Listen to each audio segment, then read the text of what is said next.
All right, you're live on Facebook. Hi, everyone. My name is Jessica Chapman, your Blue Star Families Careers Manager located in Jacksonville, Florida. And today is an amazing opportunity to bring one of Jacksonville, Florida's national organizations here to support us in talking about salary negotiations. Today we have CSX. They are actually located here in Jacksonville, Florida. We have Ryan Walker, who is a talent advisor, and he's going to share the tips and tricks and ins and outs of how to properly negotiate your salary, especially during a time as such. Welcome, Ryan. Thank you, Jessica. And I'm so excited and I'm so glad to be joining you today. We're going to talk about some best practices to kind of help you in your next salary negotiation and also just understanding job offers in general.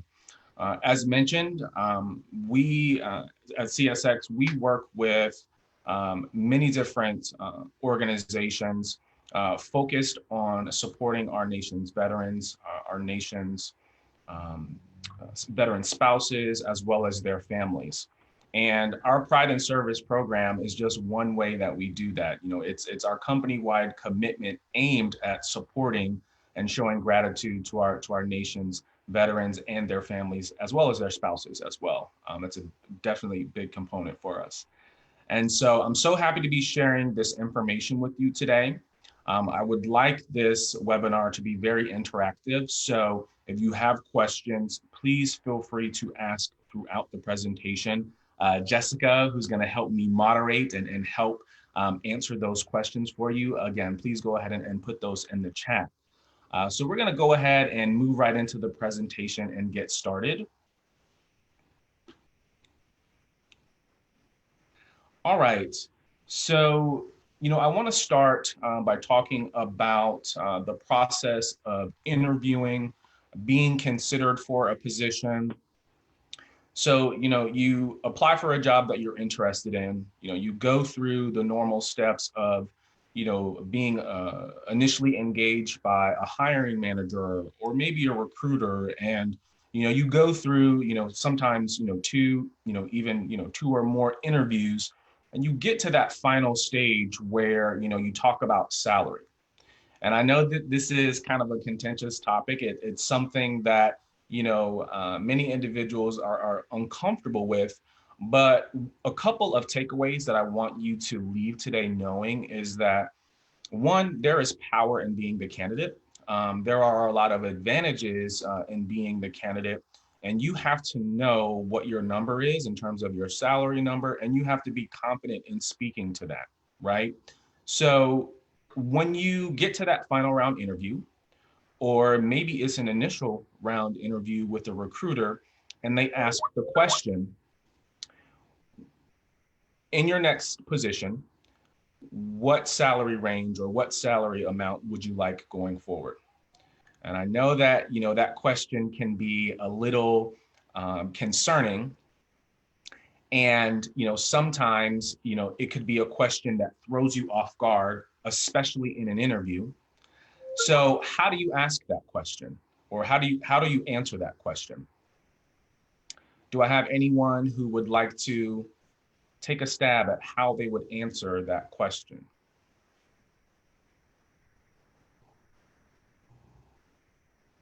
All right, so I'm going to proceed. If we don't have anyone that wants to tackle that's okay. Maybe we will get your thoughts going as we proceed in the webinar, and then we'll go forward. But I always advise candidates, if an employer comes to you and they ask the question, what are your salary requirements? What would you like to make in your next position? These are all important questions that they want to know ahead of time to know that, they're able to move forward with you in the interview process. So, and I know it's a common theme in that, he who speaks first loses. So if the candidate speaks and tells their salary range, or they tell, what you would like to make an annual salary, you kind of, you're kind of losing in the process. And that's actually not true. I said just a few minutes ago, you got to know your number and you have to speak confidently to that. that's all part of this process. You definitely want to know where you want to be going forward. So to circle back to that question, if you're in a first round interview with the recruiter, or maybe you're down to the final round interview with a hiring manager, and the question is posed, what would you like to make in your next position going forward, or what are your salary requirements? What I advise candidates to do is think of where you are in terms of your current salary right now.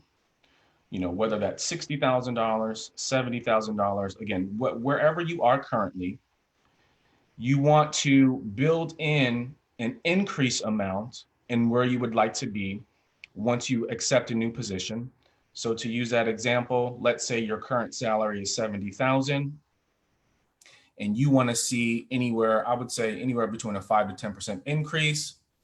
So you want to be able to confidently state to that employer, given my experience, given my certifications and everything that I know in this specific industry and about this role, I would like to be in the 75 or the 80,000 range going forward for my next opportunity.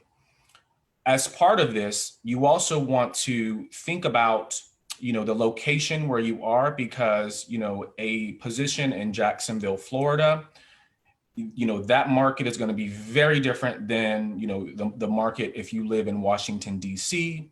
or New York or Tampa, Florida, or wherever you are in the country, right? So you have to know what that job, the median income, what that would pay, where you are respectively. That's also a part of knowing your salary range. One common mistake that I see every single day is candidates giving too large of a salary range. And what do I mean by that? If I were to ask the question again, where would you like to be in annual salary going forward? And you state, I would like to be in the 80,000 to 120,000 range. That's too big. You shouldn't give large salary ranges to an employer, because what you've done at that point is you've given them latitude to offer you the minimum amount that you're wanting. And so to that example, you've already stated that your minimum is 80,000, right? So now the employer has latitude to offer anywhere from 80 to 120,000. So what you want to do is you want to stick to that one number in terms of what you want to see in an increase, that one number where you've done your research, in the marketplace, so that you know what the average salary or the median salary is for your role. Also based on, your location, you want to build all of that in and speak confidently to the employer about where you would like to be going forward. So Ryan, with that, should you put in, for instance, you gave an example of 80,000.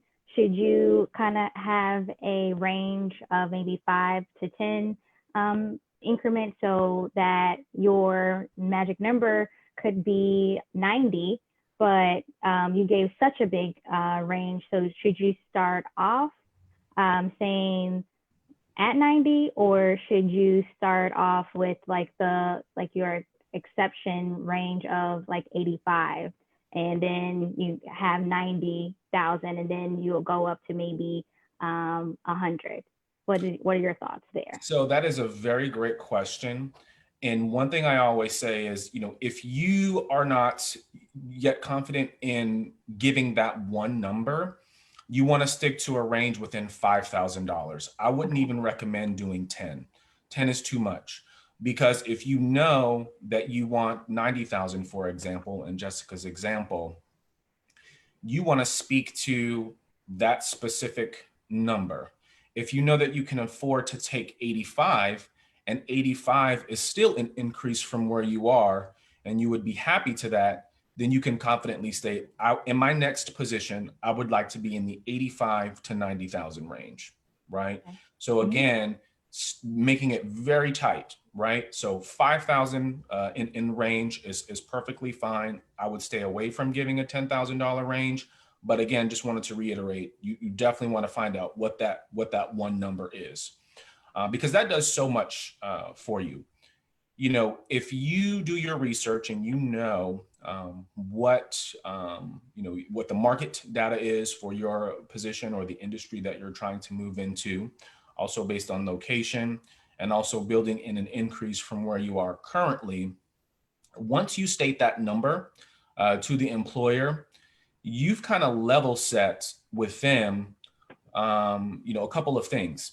Okay. One, they now have the ability to take that number, and let's say maybe they're not able to meet that, right? So if they come back and they say, we're not able to meet 80, is 77 attractive to you? Would you accept the opportunity if, we were able to pay 77 or offer 77? Well, in your mind, you've got to know what the minimum amount that you're willing to accept, even when you're giving,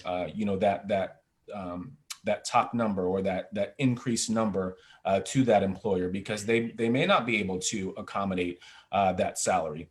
And so, that kind of brings me to my next point. When an offer is extended to you that's a little lower than what you expected, how do you come back from that?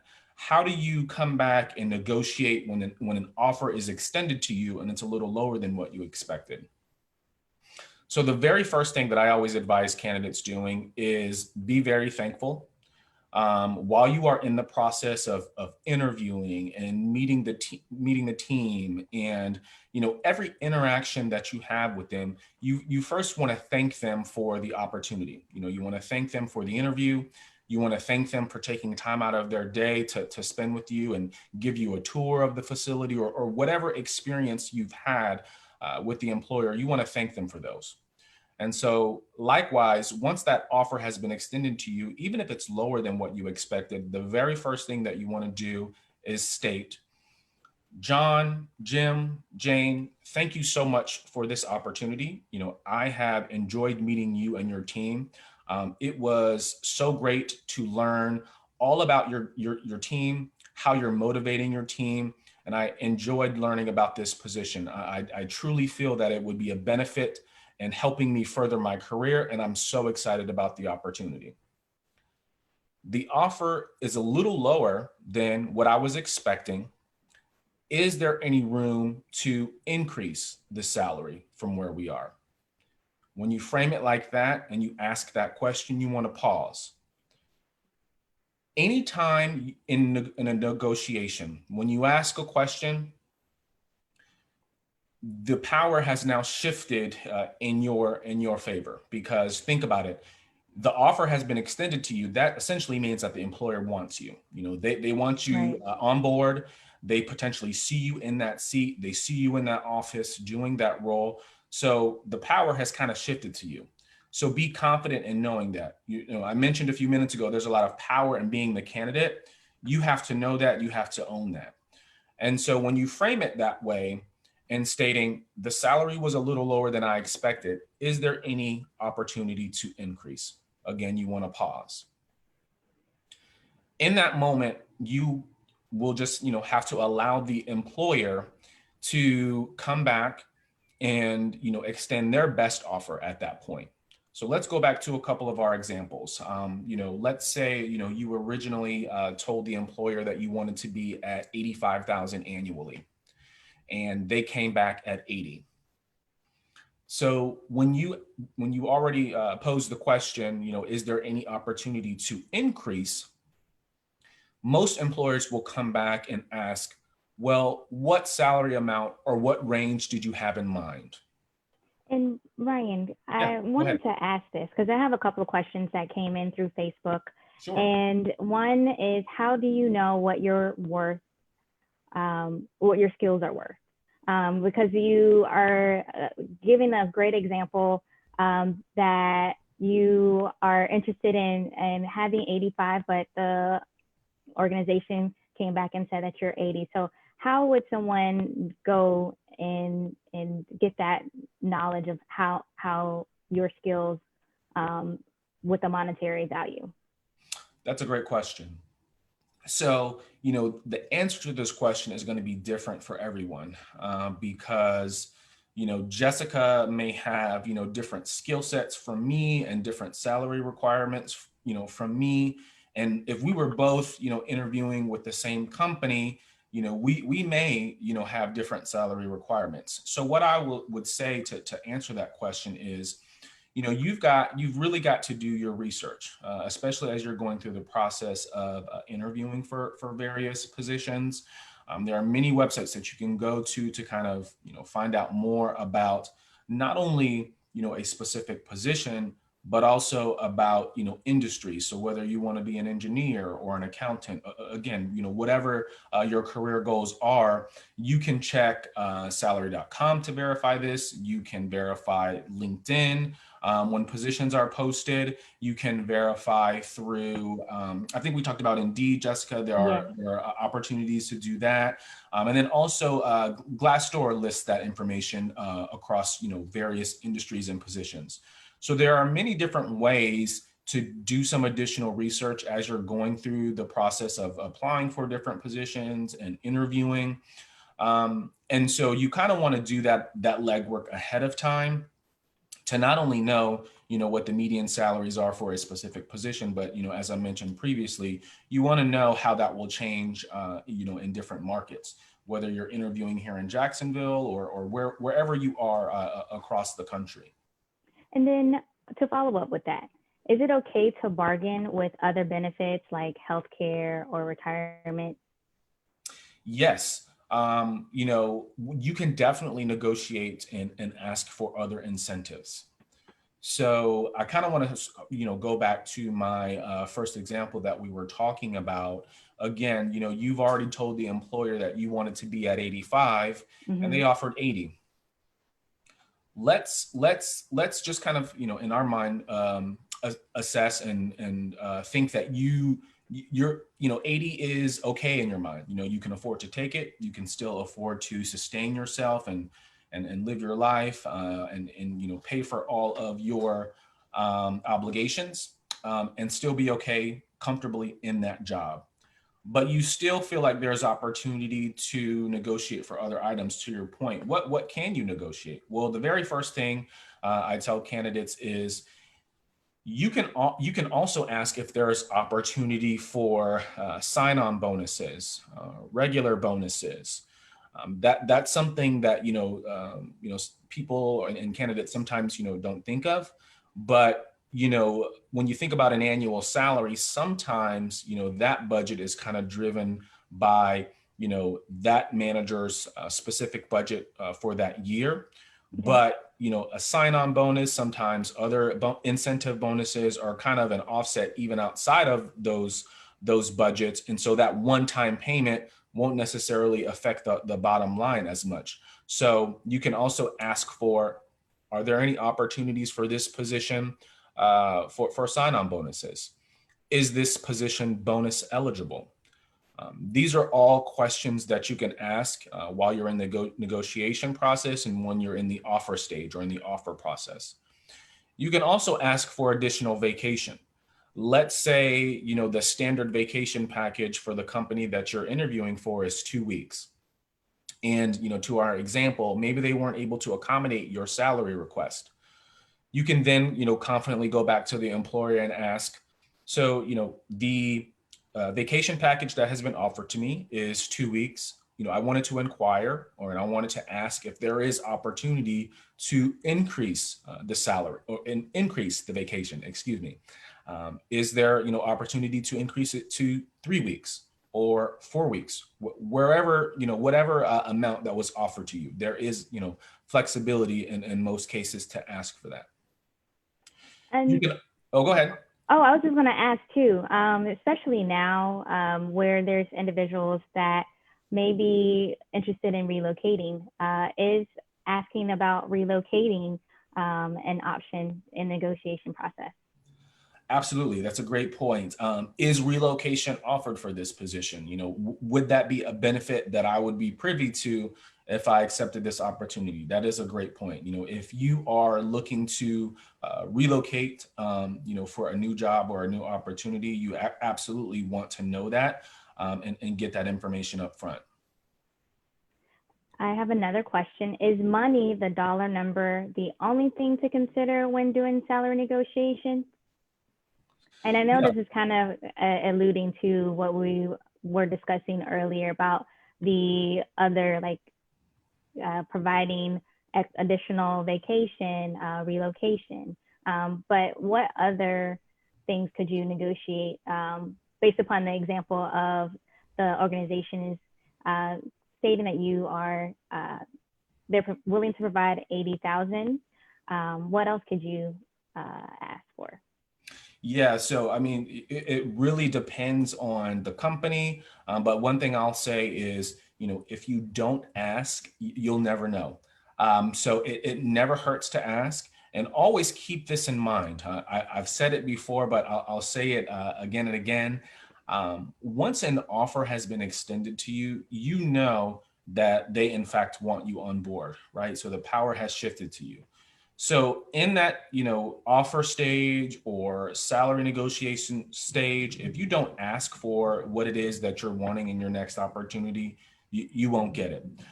So, other things to consider and negotiate, there are, many employers offer various incentives, whether it is, work perks, working remotely, providing gym memberships, providing, childcare, providing tuition reimbursement, or incentives for furthering your education. There are also incentives for like additional certifications if they're pertinent to your position, right? So there are many different things that you can ask for. But one thing I'll say is make sure you get all of those additional incentives and additional items that you are asking for written in your offer letter, which we'll kind of talk about in a few minutes here. But you want to make sure that all of those items are in writing. That is great information, Ryan. I really appreciate it. Someone also commented PTO is a big one to negotiate as well. And then asking for the flexibility. I know that you alluded to remote work, and even having that flex time as well can be discussed during negotiations too. And I know right now, given the pandemic, many companies are shifting to a remote work model. And so, let's just say you are applying for a position where you may have to go into the office. Well, in the offer stage or in the negotiation stage, it's perfectly fine to ask for flexibility in working remote part of the time. So maybe you can't work remote every day, but ask the employer if there is opportunity to work remotely 1 day a week or 2 days a week to add to that flexibility of that work arrangement. So that's perfectly okay as well. And speaking to the pandemic, what trends have you seen in the workforce regards to that? That's a great question. So I would say, if I could sum up what we are dealing with the pandemic in 2 words, it is agility and resilience. Many companies have had to shift their operating model and the way that they work because of the pandemic, specifically working remotely. Trying to continue their operations, get the work done, make sure that projects are delivered on time while working remotely. So that's the big thing. But I would also say there's definitely a shift in how compensation and different types of compensation is being offered given the pandemic. We're seeing a lot of companies offering incentives and offering pay to offset costs for your cell phone, because now you're completely using your own, cell phone. Similarly, offering incentives and compensation to pay your internet bill. I've even, seen companies who are now offering vouchers and incentives on employees' ability to purchase additional equipment. Like if you needed a new screen at home, or if you needed a new laptop to deal with all of the bandwidth and the shift in work. I'm also seeing companies who are paying to offset, childcare costs to make sure that, your child is not home while you're working. So there are so many things that this current environment that we're in has shifted not only the way that we work, but also, as HR professionals, how we are, extending offers, what we're including in offers, and all of the other incentives that, you're able to ask for and eventually get as an employee. Well, that's wonderful. Thank you so much. I want to kind of jump into our next, the video with Miss Pat, because this is going to help our viewers get more knowledge and then kind of have that guideline of what to expect additionally to what we already provided our viewers as well. Perfect. We'll get right into that.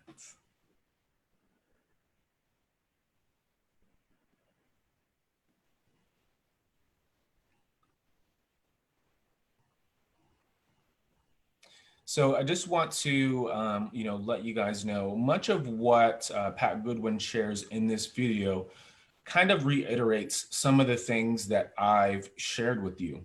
But, it's a good refresher. It's a good resource to use going forward.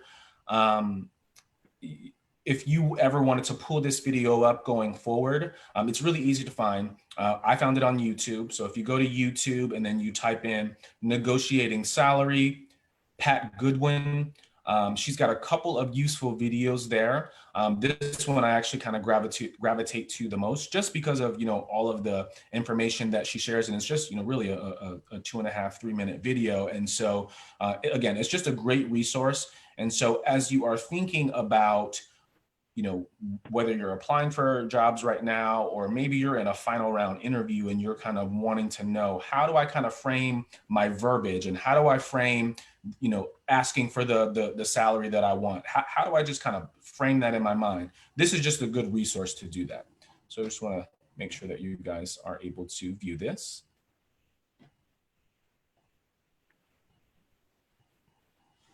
Hi, my name is Pat Goodwin with Pat Goodwin Associates. The question for me today is how to negotiate a salary during the job offer. And the way that question is worded, I am assuming that this is an offer on the spot. The salary is being discussed without a letter being mailed, so you can think about it. So this is being a salary that is being offered for the job that you are being offered. I would encourage you to be prepared for that conversation. First of all, you want to always start the conversation off with, first of all, I'd like to thank you for the offer. You were telling me this amount. Prior to having that discussion, you should have done your homework, knowing what amount you can accept, which is the least amount, what you have been making, and what you would like to see in the form of an increase. You need to do research to look at salary.com or Salary Wizard to make sure that you are in the range of knowing if they're going to be fair with the offer. If there is a salary base plus commission with sales, you need to clearly understand what the expectations are for you to make bonus. But let's just focus on the base salary. And they offer a salary that is a little bit lower than what you had expected. You could afford to take it, but it's still a little bit lower than what you expected. I would encourage you to begin. First of all, I'd like to thank you for the offer. The amount is just a little bit lower than I had expected. I'd like to ask what flexibility there is, and pause. If they really want you, think about this. The offer is made to you, the power shifts to you. So if you do not ask for a salary increase at that point in time, you won't get it. So you've got to be prepared to ask for the flexibility and then pause. And if they come back with what amount do you have in mind, then you need to then have that amount to go back and say, well, I was hoping the amount would be, instead of in the range of, would be. And so add the 2, 3, 4, 5 more thousand.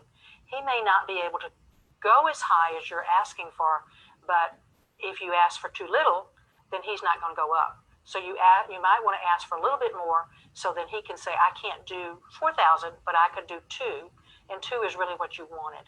So there's some finesse about that. You don't want to try to trip him up. You want to be very honest, and you want to be real clear about what you need in order to make your bills, or what you need in order to work for them and not fret about what your salary is. If you are receiving bonus or commission, then you want to understand what the formula is and make sure that you know when it's going to be paid, what parameters you will be paid in. Is it quarterly, weekly, twice a year? And make sure that you have a clear understanding of when will you receive the bonus. And hopefully that will help you to negotiate your offer when offered.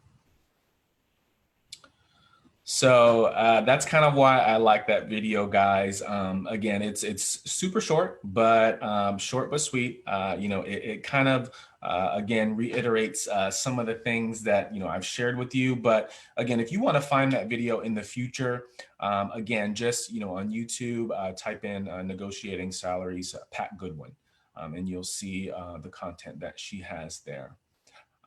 Do I have any questions, any thoughts before we proceed?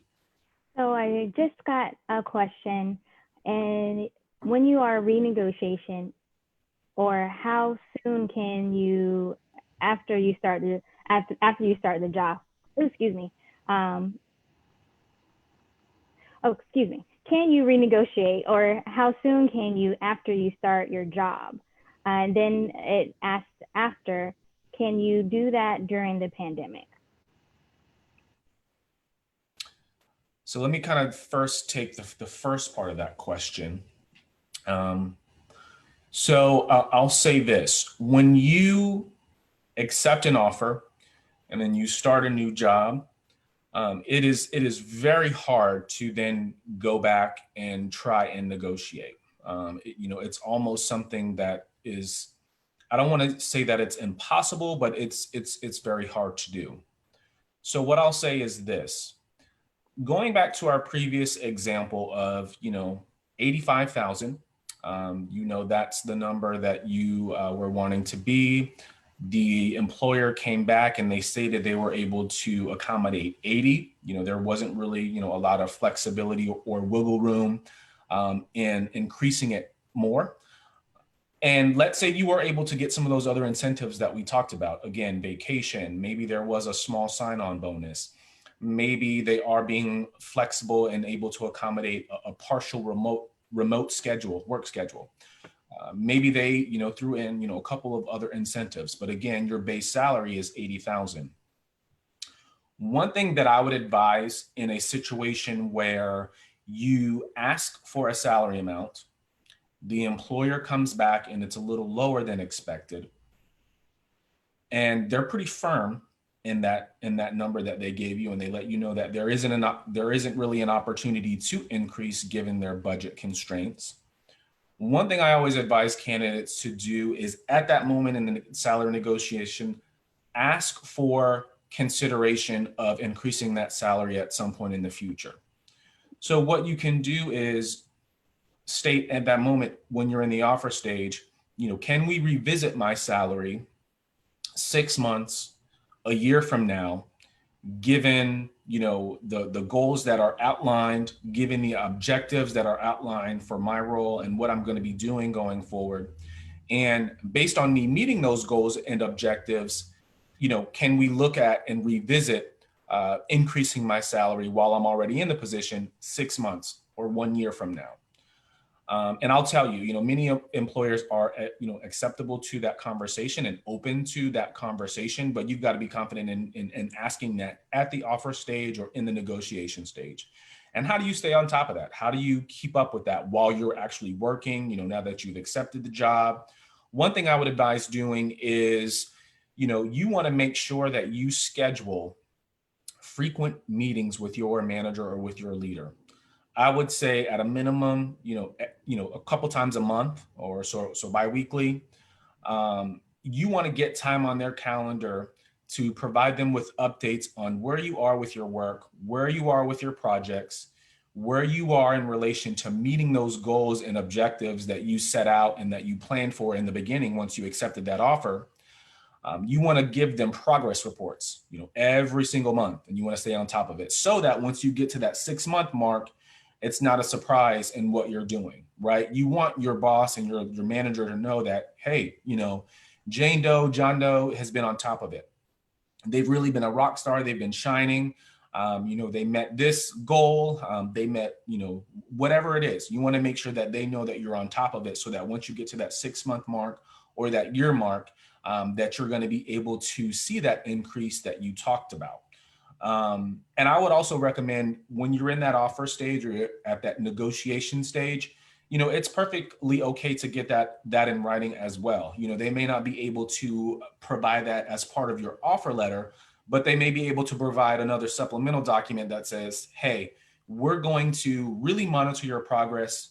We've got these 5 or 6 goals that we really want you to meet. And if you meet or exceed these goals, we're going to revisit and talk about your salary increase after you've started, in a given, amount of time, whether it's, again, 6 months or a year or whatever that time frame that you've agreed to. So I hope that definitely helps. But there was a second part of that question, Jessica. I wanted to kind of revisit it, but I apologize. I forgot what that question No was. worries.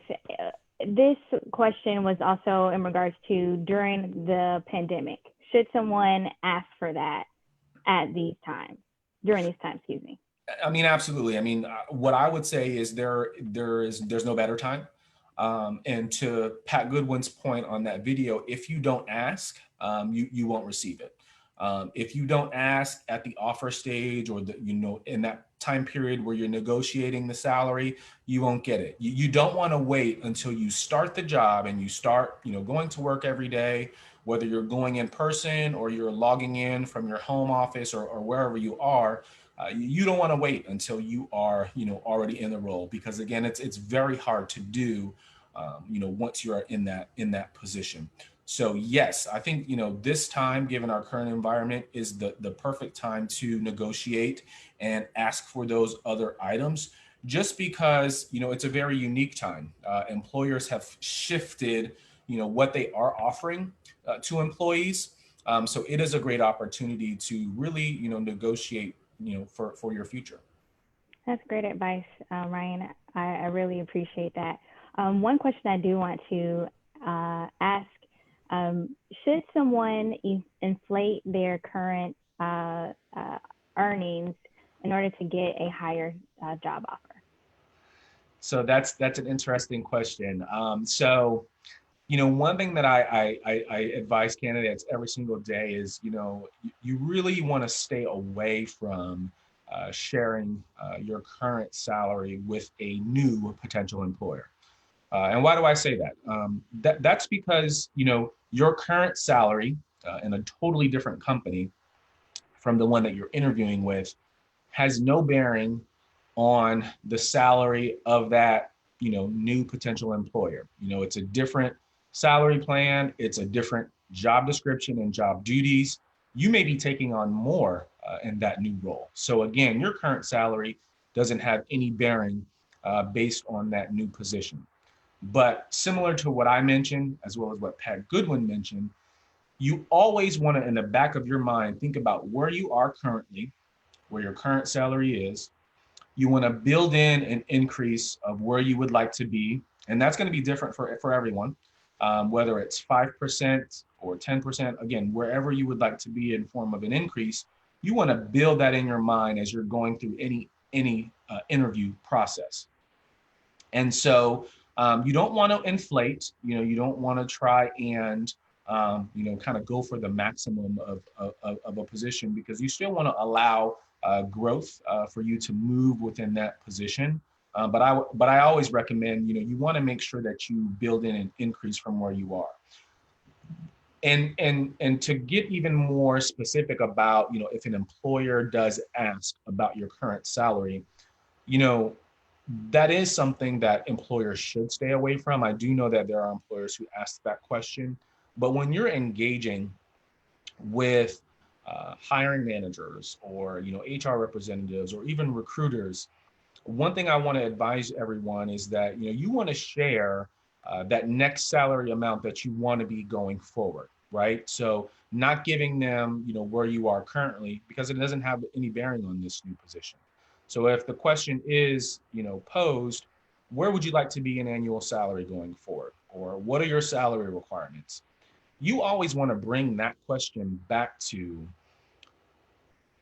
your skill set, your experience, what you know about your position and industry, and you want to speak positively and confidently about that. And then because of that, state, I would like to be in the 85,000 range or 90,000 range going forward in my next opportunity, and leave it there. If the employer pushes, which it's rare that when you state going forward where you would like to be, I don't know that any employers would kind of go back and push and ask for your current salary, but it is something that you should stay away from, because it doesn't really have any bearing on a new position and a new company that you could potentially get a new opportunity with. We have two questions, and they kind of pose in the same question. There are many applications out there that will ask you, what is your salary requirement?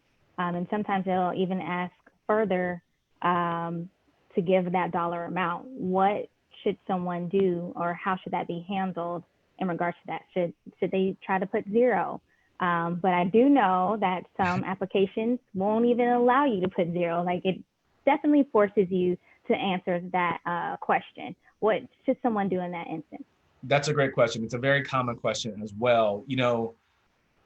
There are applicant tracking systems that are really smart, and if you put zero in there, it won't allow you to move forward. But first, let me just approach and kind of give some information about why that's being posed. Typically, when an application or an employer lists, what are your salary requirements, or what is your current salary, or what would you, anytime those questions are on an application, it's because they're trying to gauge where you are currently, if you are too high or too low within their salary range. And it's also one way you either get screened out of the process completely from consideration, or it's one way that companies try and put you within a certain salary range. So what I always advise candidates to do is, if it won't allow you to list zero, then just put the number one. Typically, if you put the number one, it's going to recognize that that is a valid number, and they have no idea if that's $1,000, truly $1, or $100,000. But at least it's giving you a little latitude in moving forward in the process, being able to have your resume and application seen by a recruiter or someone within HR, and also allowing you to move forward in the process. Again, you don't want to just leave that option blank, because in most cases, it probably won't even allow you to move the application forward if you don't put something. So I always say, make sure you at least put the number one. Thank you. Another great advice. As we are getting ready to wrap up, I want to ask our viewers and attendees, are there any other questions that you would like to ask during this time? Definitely want to make sure that we have provided you with that essential information to help you gauge your next job opportunity, especially when it comes to salary negotiation. So I will take a moment, I'll pause really quick to see if I get any more notifications, but definitely, Ryan, I really appreciate you taking the time out. And I do want to share with everyone, CSX, Ryan provided earlier that they have a pride in service. And one of the great things about our organization and CSX, we are partnered together. They are essentially one of our amazing organizations that would deliver and bring the opportunities that we have to provide to our military families. So I do want to say thank you so much, CSX. I definitely would not be here without you. And I also want to ensure that everyone knows about the amazing opportunities and how to apply. That's one of the things that I do want to share. And Ryan had mentioned earlier that he would like for everyone how to contact him is ensuring that you locate him on LinkedIn, and just let him know that you attended the Blue Star Families CSX webinar, and you are interested in some amazing opportunities that they have. I can tell you right now, there is a hot job on their job board. There is a human resources manager out there for all of our individuals that are interested in human resources, and some other amazing opportunities. So Ryan, thank you so much. I haven't received any questions. Would you like to close us out with a wrap up? Yeah, I just, want to give everyone a couple of takeaways because, as Jessica mentioned, as part of our partnership with Blue Star Families, one of our goals with our Pride in Service programs is to support our nation's veterans, their spouses, and families. We want to provide you with resources. We want to, in this case, provide you with the career resources that will help aid you in your career search going forward. And so, as Jessica mentioned, use me as a resource. Please reach out to me on LinkedIn. I'm pretty easy to find, but I believe that we did drop the link to my profile in the comments section. So definitely reach out to me. But I want to leave you with, there is a lot of power in being the candidate. I said that before, but I'm going to say it just to kind of close out here. You definitely have to know that. I know that talking about salary can be a little uncomfortable, but don't shy away from that conversation because it is a conversation that you're going to have throughout your career, whether you are just starting in your career or whether you are 30 years in. So I would say practice makes perfect. Go ahead and pull that video that I showed you off YouTube. Watch Pat Goodwin. Find a friend, a family member, and start practicing those conversations about salary negotiation and about asking for the salary that you want, because that question will come up. It will definitely come up and you want to be prepared for it. So there's power in being the candidate. Just remember that, guys. Thank you, Ryan. And everyone, please make sure, if you have not already, for our military spouses, if you have not signed up to become a member of our Spouse Force program, please make sure that you go on bluestarfamilies.org and select the careers area section. And there is even a join button at the top on the right-hand side where you have the option to become a member and join Spouse Force. And for everyone else that is interested, definitely please make sure that you join us. We also dedicate all of our resources and support to, once again, our military families, the careers program, particularly our military spouses, but ensuring that you have that resource, and definitely connect with us as well. But I do hope everyone has an amazing Wednesday. Ryan, once again, thank you so much for joining us and sharing your knowledge, because once again, they always say knowledge is power. So I hope that you have, everyone has received that knowledge and you are more capable of having that conversation and being comfortable and knowing that you controlled everything for that. So everyone, have an amazing day, and we really appreciate you, and take care. Bye, everyone.